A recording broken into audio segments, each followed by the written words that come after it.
Jamie Dornan, thank you for being my guest.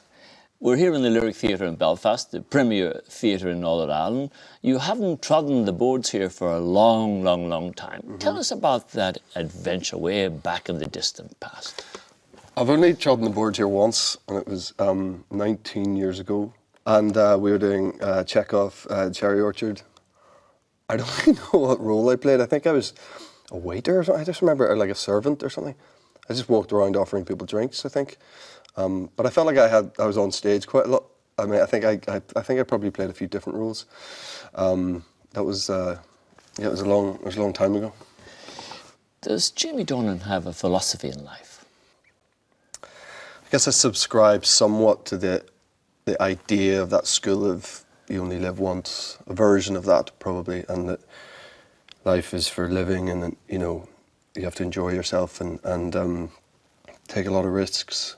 And but then your sort of life ideas change when you become a parent. I think the whole idea of what life is and what it means and why we're all here and all those sort of big scary questions, that all goes out the window when you have a kid. It all just turns everything on its head. So I think it's dangerous to fully subscribe to one total way of living, because I think we all know that anything can happen and massive events change your plan if you have one, and I just sort of take it as it comes, really. Do you ever think about death?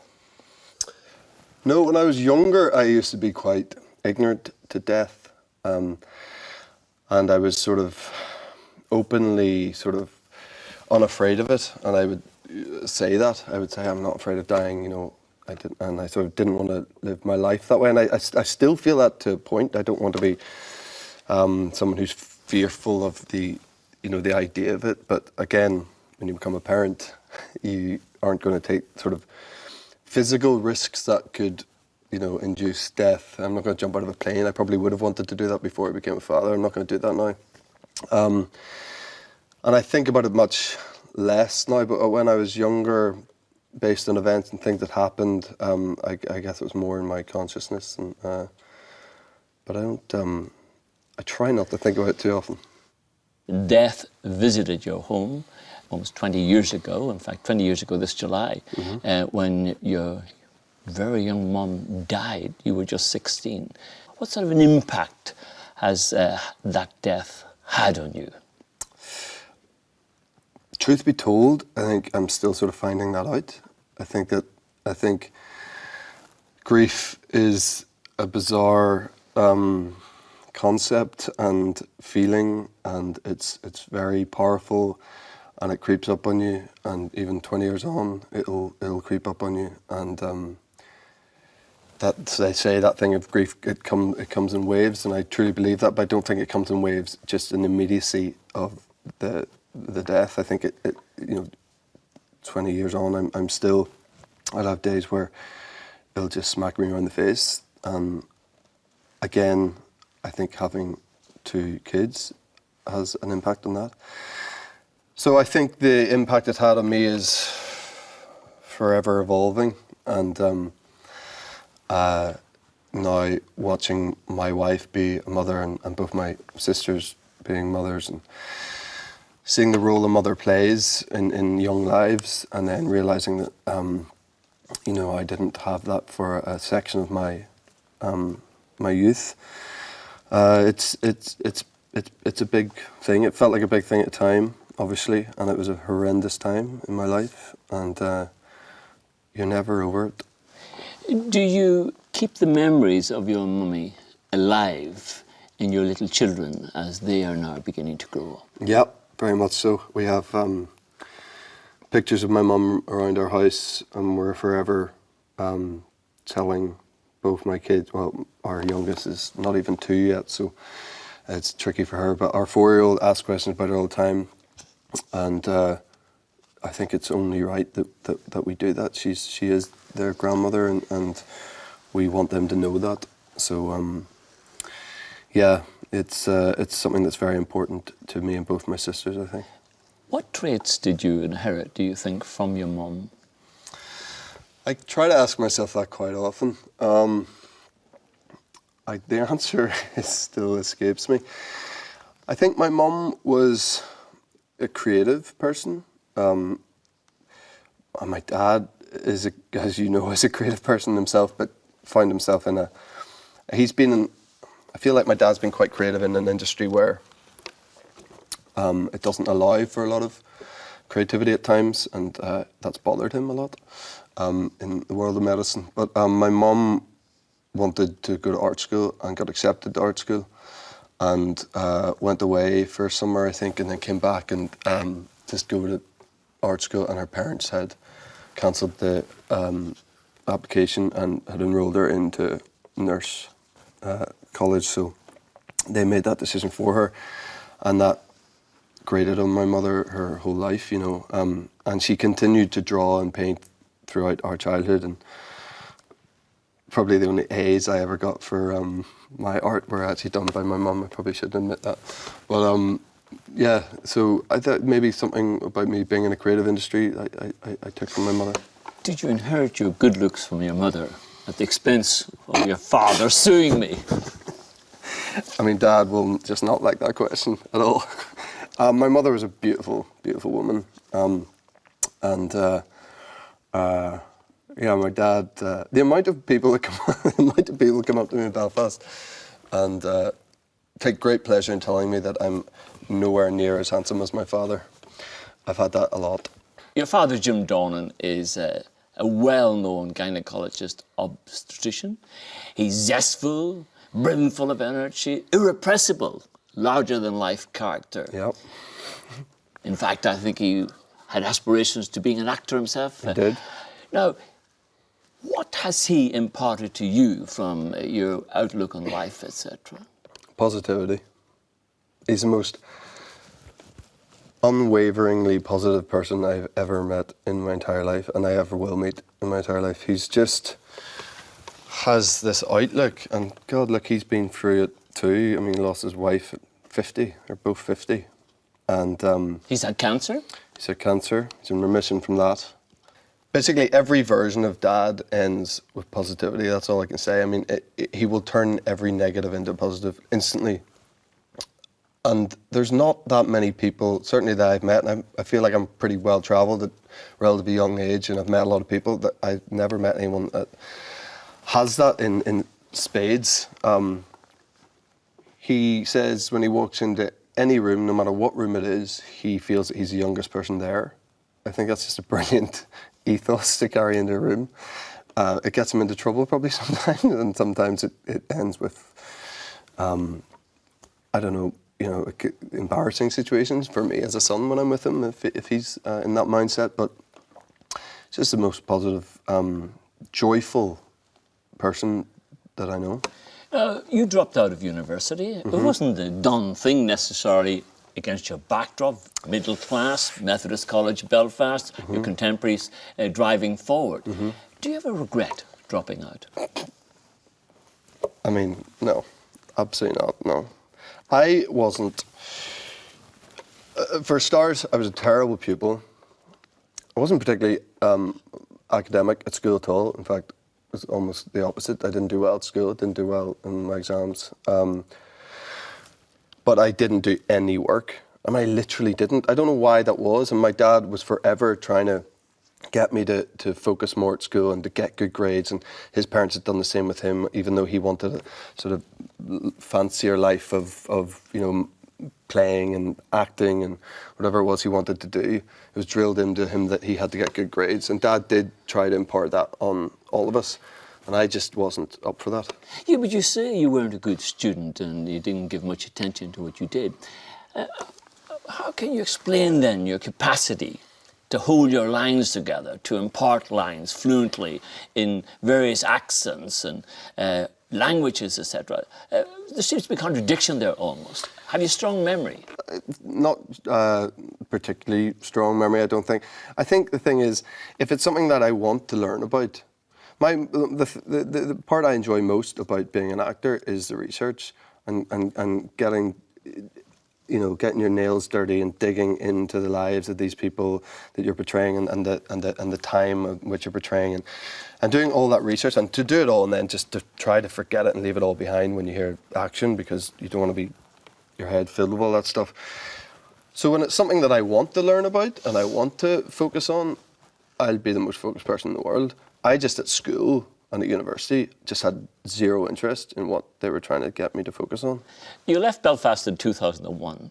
That's a long time ago. Yes. A lot of things have happened in your life since then.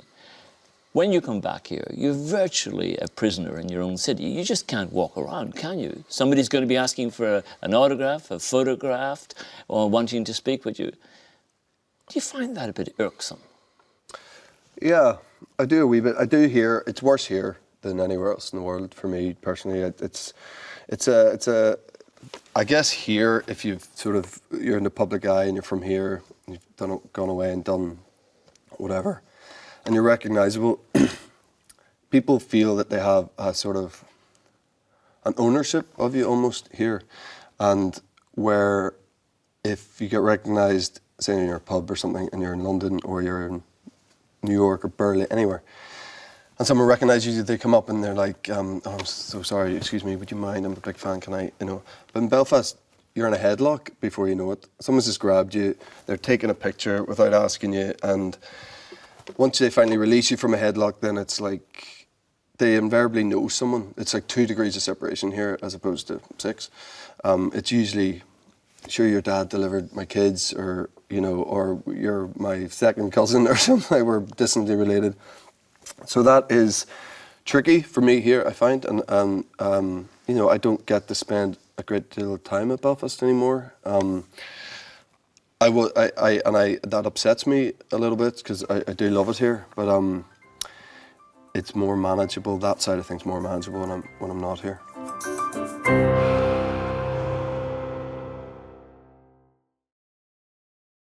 Did you always want to be famous? No, I don't want to be famous. I don't like the idea of fame. I didn't always want to be an actor. I did want to. When I dropped out of uni, which was it was a big thing, and it was a lot of long conversations in that sort of room in the house that you never use. Dad would bring me in there and we'd have like long, drawn out chats about future and I said, I don't want to go back to uni. I was doing a marketing degree. I had absolutely zero interest in it. And fair play to Dad, because he gave me the go ahead to on a whim go to London. And I think, essentially, if I'd stayed in uni, I was kidding myself. So what drove you in the direction of male modelling? That must have been very popular coming from your background, or somebody who was very keen on rugby, we're told, and all that type of thing. Why did you end up as a male model? It was an easy door that opened to me. Who grows up wanting to be a male model? Certainly no one I've ever met. How did it happen? It happened through great reluctance and through a bit of a push from my sister Jess, and it was a timing thing. The exact summer of 2002, I made a decision that I was going to drop out of university. I just mucked around that summer, sort of drank too much and achieved very little, and had a lot of big chats with my dad and about my future. And I was saying, I want to go to London, and Dad was going, what are you going to do? And I said, I don't quite know yet, but I just have an idea that I'll go. And I thought I'd maybe apply to drama school, maybe go down that route and maybe end up being an actor. But I just thought if I get to London, things will sort of fall into place. And maybe that's a slightly arrogant thing to say, but I had a belief that if I got to London, things would work out for me. And then my sister Jess said that there's this thing called Model Behaviour, and they were doing auditions at the Wellington Park Hotel on the Malone Road. And I was like, the last thing in the world I want to do is be a model. But the timing of, like, I don't know what to do, maybe that'll get me to London, how hard could it be, like getting a photograph taken. So I went, and then, I actually didn't do particularly well on that show, but it was enough to sort of get me there, make a few contacts, phone a few people. But I worked in a pub for 6 months. Jimmy, I was told that you were a very keen rugby player when you were at Methodist College in Belfast. What did your mates think of you when you became a male model? Did you get a lot of stick, a lot of ribbing? Yeah, And rightly so. I sort of deserved a lot of ripping for it, and I would have done the exact same thing. I think that there was a time where it was all quite evident what they thought about me. I was in New York, and a couple of mates were there who were also from Methody, who were over doing a bit of a stint in New York, and I was there working. And we went into Nickel Fiery store. And I'd done the campaign about 6 months previous, and it takes about that amount of time for the pictures to come out. But I sort of didn't know if they were going to be out yet. And of course we walk in, and as soon as we walk in, there's this huge poster of me.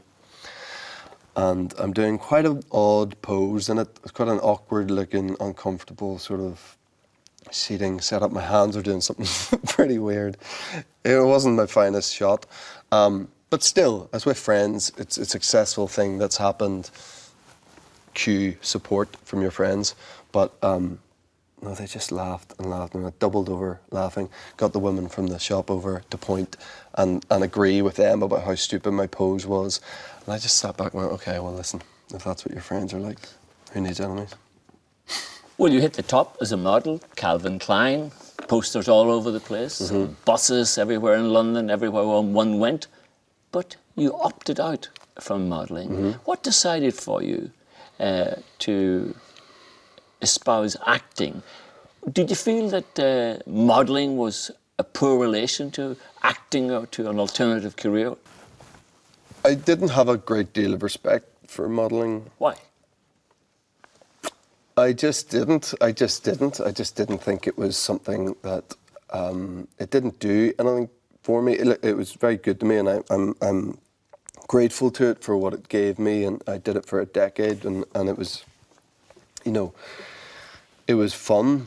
But I didn't actually enjoy the actual act of it, and I found that there was a lot of really sort of ridiculous people that I couldn't take seriously a lot of the time, and some of the conversations I was privy to, I just found it a bit ridiculous, to be honest, and I just had very little interest in it, and I didn't want to be in my 40s doing it. I had no appeal to me at all to be doing it beyond. I just thought it's a fun thing to do in my 20s. I literally started when I was 20, finished when I was 30, and I thought that's a cool thing to do for a decade, you know, and get paid to have your photograph taken and, you know, travel the world. And, but then I just thought things need to get serious, and that was mostly down, pretty much all down to meeting Millie, my wife, who I met when I was 27. I was still modelling a bit, but I was trying to kind of act, and I was conscious of that thing of model/actor, model turning into actor, and I wanted to try to do work that, you know, was as far away from that idea as possible. But it's quite hard to come by if you have spent a decade getting your photograph taken. You're sort of put forward for very particular types of roles.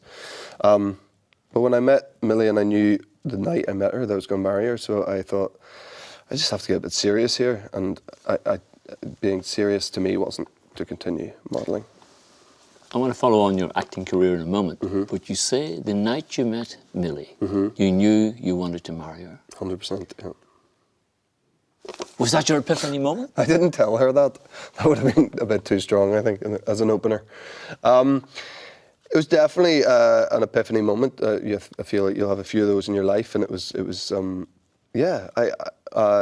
Truth be told, I knew who she was before, and I'd always fancied her. I had this weird thing where I always felt that if I met her, that we would just get on. It's a very strange thing. Something about like her eyes or something. I just thought like we would work. I don't know why. So then when I knew she was going to be at this house party in LA in February 2010, I got up to that house party pretty fast. Let me ask you something. Do you still tell her this? I tell my wife I love her 10 times a day.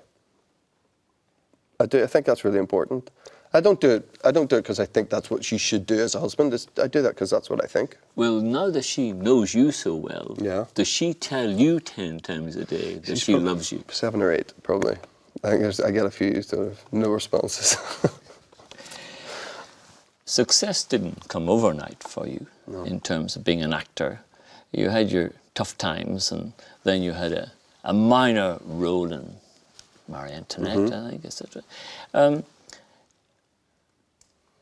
Enter Alan Cubitt, the man behind The Fall, which was filmed in Belfast, which became a very highly rated series in Belfast.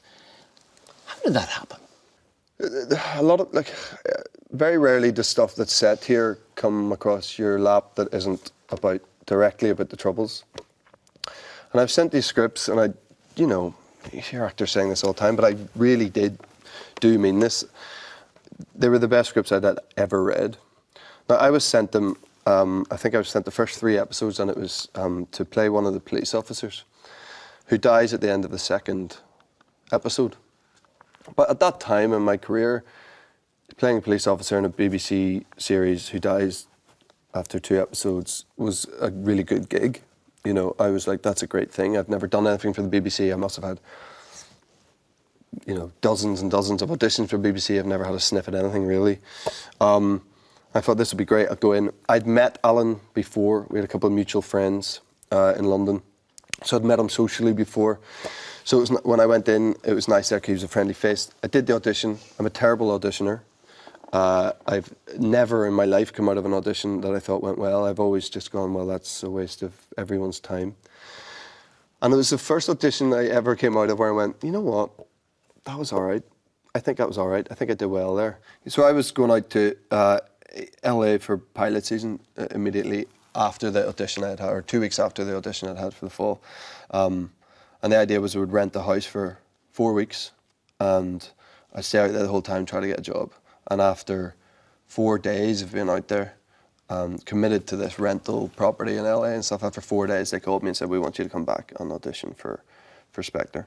Now, I had planned to propose to my then girlfriend at the time, so I thought I'd do that at some stage over the month. I ended up having to do it slightly earlier, and we were on a flight within a week back to London, and then, yeah, the rest is history. Can you just tell us, though, why was this man, Alan Cubitt, so important to you in terms of getting that role of Spectre? He was just adamant from day one that I was the guy. You think if you are the writer, producer of the project, that you have final say, but it doesn't work like that. There's a million different people who have opinion, heads of BBC and casting directors and other producers, and everyone had their say. And we joke about it now with all of those people because I'm close with all of them. But a lot of them admitted to me that they didn't think I was the guy. So Alan just had to fight and fight and fight to convince them, even to see me as Spectre. They all thought I was going to get offered the policeman part. They were all happy for me to do that. But he had to convince them to even get me in the room to have a go at Spectre. So, I will forever, for the rest of my career, if it still continues to go in the right direction, be grateful to Alan Cubitt, because he changed my life, because he just was adamant that I was the guy. So I'm forever indebted to him. Had you any reservations, though, Jamie, given the subject matter, the content of this particular series? It was very dark, particularly in your own city. No, because it's just a phenomenal role. And roles like that maybe only come around once in a career. And I think most actors are mindful of that. And I may never play anything like that again, or get an opportunity to play someone as deep as that and as complicated as that will have as big an impact as that. That's just the way of it. It's a strange career, and you just might not come your way again. So I just had to jump on it and seize it, and that's what I mean. I genuinely thought if I get this role, it'll change my life, and it did.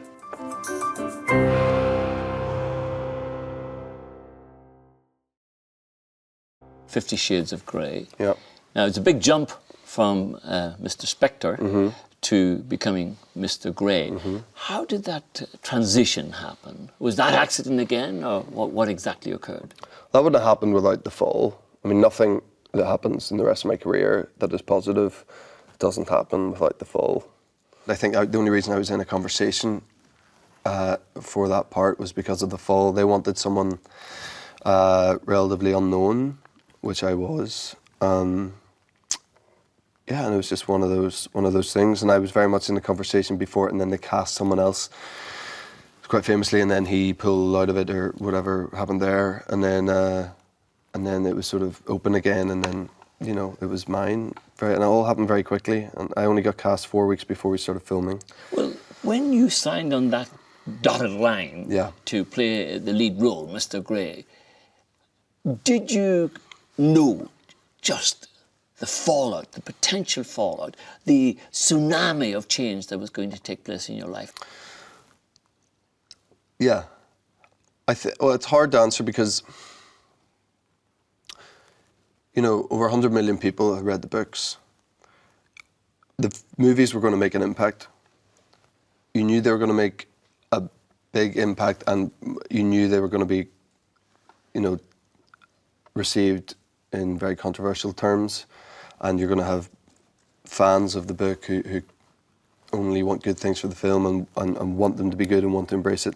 And then you're going to have a lot of people who are very critical of not only the content of the films, but also just the way they're made and the sort of, you know, there's people have a real snobbery about those books and the way they're written and the style of writing and everything. So I was, you know, acutely aware of that. You know, I hadn't read the books before, you know, I got the part, but you couldn't not know about them. You couldn't not know they're this huge phenomenon. So, yeah, I had an idea that it was going to make a splash, but I guess the biggest thing in my head at that moment was that Millie was 36 weeks pregnant when I got that part. So actually all I was really thinking about was the health and welfare of my wife and the baby inside her, and getting to Canada safely where we were filming the movies and you know, having a healthy baby and everyone being good. That, to be honest, I mean, you know yourself, with, you know, 3 kids, it's that's where your head's at. Well, of course, the fallout from it has been immense. Once I announced on radio here that you were going to be my guest for this series, I was getting messages from all over the world in French and Spanish. I think Greek popped up as well. Such was the impact, the impatience that obtained out there. When is the interview taking place? Where is it taking place? Are you holding him back? What's going on? Yeah. What is it like for you coping with that out there? I'm not aware of it because... How would you not be aware of it? Because I'm not on social media. So I honestly just don't, and that's a decision. I used to be, as you know, you were the first person I ever followed when I was on Twitter. But I made a choice to not be involved in it anymore, and my whole thing was, there's a lot about all that you're talking about and all that attention and scrutiny and opinion that I don't think is that healthy to be aware of, especially when it concerns your family at times and your daughters, and sometimes by being on there you're open to that and you can see that. So I think my thing was just build a wall, take down all of that, and don't let people in, because if that's how people behave, I don't really want to be supporting it. So are you anti-social media? I'm not anti it. I understand why it works for certain people, and you know, I think it's necessary in many forms, and for news outlet I think it's great, and some of the content's brilliant, and it's probably done very good things for a lot of people. It's a personal thing for everyone. For me, I got to a point where I was like, I've a million reasons why now this isn't right for me. What do you make of Donald Trump's habitual tweeting, allegedly spending several hours each morning instead of reading documents and papers? What about that? What do you think of that? I think he'd probably be using his time slightly better, is what I think. I've got lots of opinions on Donald Trump that we probably shouldn't get into. Let's hear them. Let's hear them. It's not the right platform. Are you likely to play golf with them? Possibly not. If he invited you to play golf, would you play with them? That's the thing. It's very hard. I mean, you know, Rory had this issue, and I was speaking to Rory McIlroy. Rory McIlroy. You're put in quite a tricky situation there when you know, the leader of the free world comes and asks you if you want to play a game of golf, and if you just say that it's just a game of golf and you don't attach anything else to it, and political views and all of that, then it is just a game of golf, and where's the harm in that? And but then everything gets so blown up now, and social media is part of that, definitely.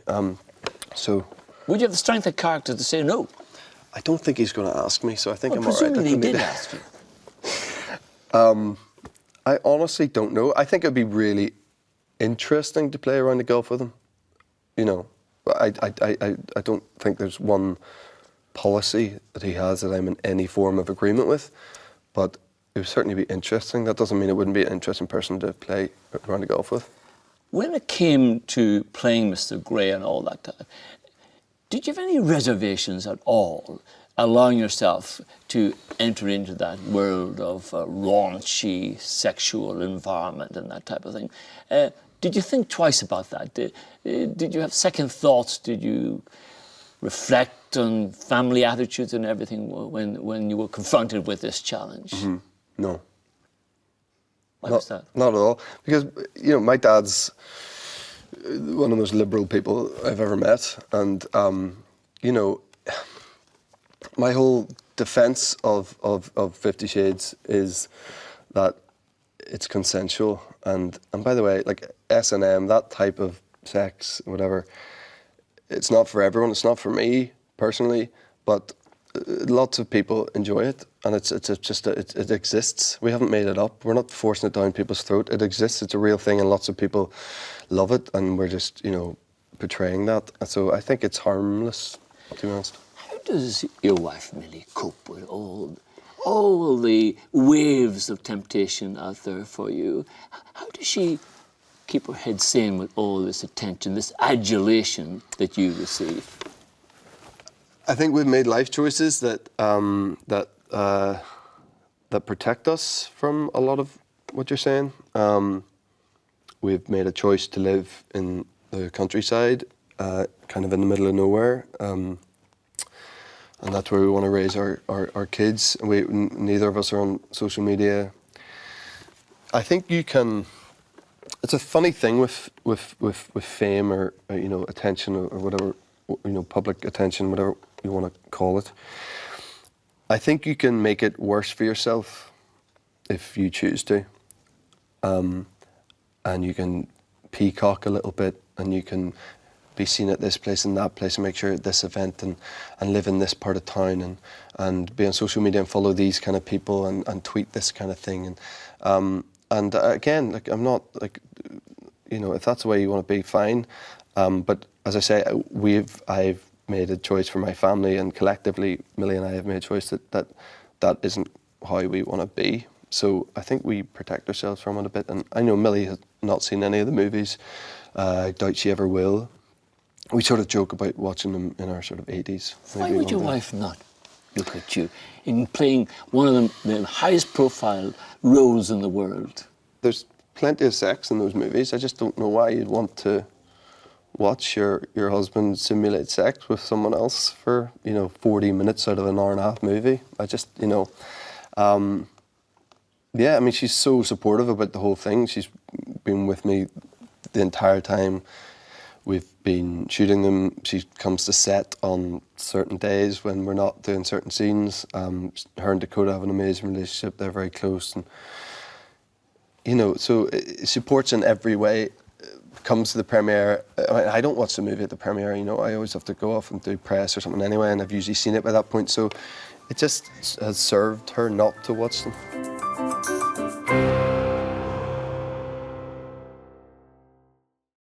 Does it concern you, the fact that Oscars and BAFTAs have eluded you up until this point? I got nominated for a BAFTA. But you haven't won a BAFTA. You haven't won an Oscar. Does I'm that still quite young. concern I'm you? still quite young. You're still travelling in hope, is that what you're saying? No, it's funny, those sort of things. I was always like, I don't really care about any of that stuff. I really didn't think I cared until I was nominated for a BAFTA for the first series of The Fall, and I was there, and it wasn't until the night I got there, and we were at the BAFTAs, and I went, you know what, I want to win this. I'm a competitive person. I'm always competitive, you know, with sport and stuff, and I was just like, you know, why wouldn't I want? I feel like I should want to win this, and I did want to win it. And then I was, you know, I got over it very quickly. I don't dwell much and stuff, but you know, but I was annoyed for a second that I didn't win. But every single job you do, you've got to improve on your last, and you've got to think, you've got to do it better. And every job's got to be the best job you ever do. I feel so.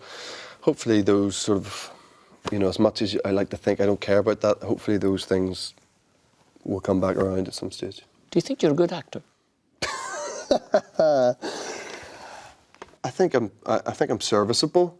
You know, I think the fact that I'm employed a lot at the moment must mean that I've got something to offer.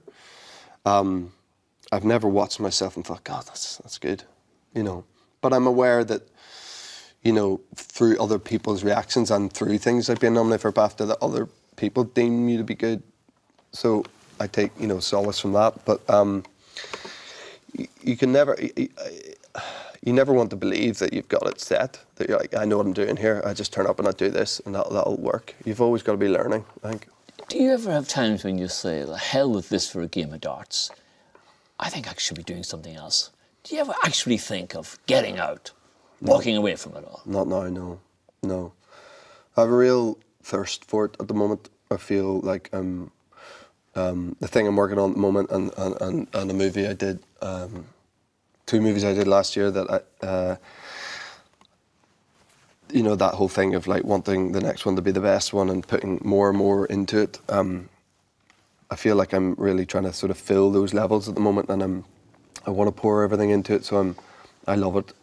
Tell me the story, Jamie, about meeting the chef from Skull in Jordan. Mm-hmm. So I was doing A Private War. It's a movie about war correspondent Marie Colvin, and we were filming the whole thing out in Jordan up until Christmas there, and got into the hotel in Jordan at 1 o'clock in the morning. And at 8 o'clock in the morning, I get a call. The hotel phone is ringing. Like, no one knows I'm here yet, really. I'm thinking it might be production, whatever. I answer, and it's he goes, hello, is that Jamie? I said, hi. So this is Tom. I'm the executive chef here. I said, oh, nice to meet you, Tom. He goes, I hear you're Irish. Yeah, I am indeed, yeah. I just want you to know that anything you need over the next month, you just let me know, and I'll sort it out. And that was it. And that was just from being Irish. I just had this in with the chef, which actually worked out really well. He's from Skull in West Cork. You declared yourself with such ease there. I'm Irish. Mm-hmm. Is that how you feel? Yeah, it is. It is. I mean, when people ask me where I'm from, I say Northern Ireland, because that's the truth. But when it boils down to it, and it does boil down to it a lot, because you're asked this a lot, and because when people know where you're from, if you're from Belfast, I travel all around the world, and just people want to know that very thing. Do you consider yourself Irish or British? Or they ask you Catholic or Protestant, which personally to me neither apply. And so I feel, if it comes down to it, do I feel British or Irish? I just feel Irish. A lot of that's down to so many different reasons, mostly geography, that we are an island separate from the UK. So why would you feel more connected to that other piece of land than you do to the piece of land that you're living on? Also, you know, as you know, I'm a big rugby fan, and you know, I've had my whole life either being in Lansdowne Road in Dublin or watching it on TV or watching it in pubs all over the world, screaming, go on Ireland, come on Ireland. Then how could I not call myself Irish? Have you made any sense out of Brexit? Are you European? Are you anti-Europe? Are you Brexiteer? What are you? I'm anti-Brexit. I am kept awake at night for what it means for this country. I can't really see a sort of sound solution. Some of the people who have a say in it over here break my heart a little bit. You mean in Northern Ireland? Mm-hmm. I think this is the last thing that this country needs at the moment, and I just don't see how there's a positive outcome for Northern Ireland no matter. There's lots of different, very interesting options on the table, and I think they should all be seriously considered, but who knows where we'll end up. Jimmy, what are your biggest fears in life? Actually, someone asked me that recently, and I didn't have an answer. I don't. The only thing that I can think of is that I fail my family, that I don't provide for my wife and my kids. Do you ever worry though that in a very fickle world, against the backdrop of all the temptations out there, given the nature of the industry in which you operate, that you might fail your wife, you might fail your family? Does that concern you? No, because I'm quite a determined person, more determined than I realised I was, certainly when I was sort of 19 and I was fittering around trying to work out what I wanted to do, and I was quite non-committal back then. But now I feel very determined to succeed. And again, maybe that thing touched on earlier about a self-belief that, you know, if I move to London, I think things will work out, and you know, ultimately they have to this point. I back myself that I will be able to keep the ship steady. If you weren't an actor, what do you think you'd like to do? Sport, some kind of sport. No, I wasn't good enough really to play any sport. I was decent at sport and at many different ones, but not, you know, didn't excel at anything, and that sort of bothered me. But if you'd asked me at 16, 17, 18, what I'd be doing, I'd be amazed to hear that I wouldn't be involved in sport in some capacity. And you know, like a lot of people watched Jerry Maguire and just thought they wanted to be like a sports agent. Yeah, I'm obsessed with sport. What's the role above all roles that you want to play? Don't think like that. What about James Bond? Don't think about it. Why not? Because it's such. Setting goals in this trade as an actor is a really bad idea, I think, because it's so unpredictable and you don't have a clue what's going to happen, and you know, you're always jealous as an actor. I feel I'm delighted at everything I've done, especially, you know, in the last year or so. I've just put so much heart and soul and love into it, and I think this is going to be something that I can look back on and be really proud. And you put everything into it. But then there'll be, you know, one of your mates will do something, or you read a script that you really like and one of your mates will do it and you're happy for them. But then there's a pang of jealousy as well, but then you might do something that they want to do, and there's always another career. As happy as you are and as employed as you are and as satisfied as you are as an actor, there's always going to be like, I like his career, I like some of the choices he makes are better, or, you know, why can't I have that? You know, and that doesn't stop. I mean, DiCaprio probably thinks like that. You know, he's probably like, oh, I want, you know, Day-Lewis's career, I want as much respect as him. Do you recall the morning when I picked you up in Stimulus for your work experience with me at Parliament Buildings? Very well. Tell me about that moment. I did 4 or 5 days with you. You gave us the last day off, I remember very clearly, because you called me and I was getting up and getting in the shower to come and meet you, and you said it was a quiet day at Stormont. And what do you think I learned about you at that stage? Yeah, you were probably... So what was the first question I asked you when you got into the car? Oh, you're testing me. First question you asked me was... What paper did I read? No. What was it? I asked you, what was the lead story on the radio news that morning? What was my second question? What paper do you read? What was your answer? The Mirror. What did I ask you? You asked why? And what did you say? I said the sport. Does Jamie Dornan know who he is today? Or has he changed? Or have the people around Jamie Dornan changed? I think I have a decent idea of who I am. I don't think that I knew you were going to do that. Let me answer the rest of it first. I feel like the people around me are the same, and that doesn't change, you know, and that's a brilliant thing, and that's one of the best gifts that being from here and going to Methody it had for me. It gave me the friends that I'm going to have the rest of my life. So, you know, your family never changes. The fundamentals in your life don't change. And I feel that I am just a more developed version of that sort of mirror reading, you know, naive kid when I was 17 to work experience with you. I feel that I'm in relative control of myself. I don't do anything too crazy to excess, or you know, I feel like I hope I'm a good husband and a good father, and beyond that, I don't really care. Jamie Dornan, thank you for being my guest. Thanks, Eamonn. Thank you. Pleasure.